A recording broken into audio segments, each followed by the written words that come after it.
Do you know what the Eighth Amendment is? I have no idea. Okay. Sorry, social studies, government teachers. It's the right to guarantee that punishments will be fair and not cruel. So, what are your opinions on that amendment? I think it's human nature to sometimes want a cruel punishment if the offense was cruel, like murder or, abuse of a child or something like that. But I get the reasoning behind it.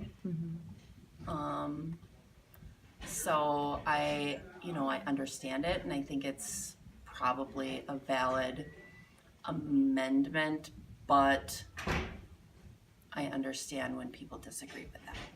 Do you know what the Eighth Amendment is? No. Okay, it's the right that there will be no cruel and unusual punishments. And what do you think about that? Like, do you think it's a good amendment, and why? Define that a bit to people? Mm-hmm. So just people. Mm-hmm. Like the government and the Constitution. Yeah, that seems legit. I feel like that's a basic fundamental right of all human beings. So, yeah, that's good. Do you know what the Eighth Amendment is? Yes, it has to do with no cruel and unusual punishments, and yes, I think it's very important. Do you know what the Eighth Amendment is? I do know what the Eighth Amendment is. The Eighth Amendment is protection from cruel and unusual punishment, and also protection from excessive bail.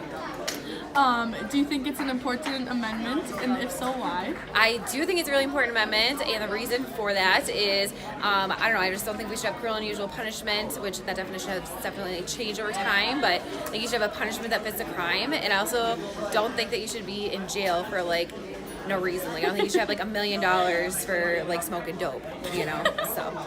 Okay, good. Can you tell us what the Eighth Amendment is? Sure. The Eighth Amendment is about cruel and unusual punishment, saying that's not allowed, and no excessive bail. Is the Eighth Amendment good? Absolutely, it's good. I would argue, though, that the Eighth Amendment is not equal for all races, and it's not.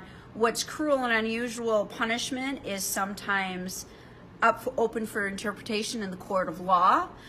So judges sometimes can weigh in on bias and what they think is cruel and unusual and what they don't. They can also weigh in for fines. So I think the Eighth Amendment is an amazing amendment to have.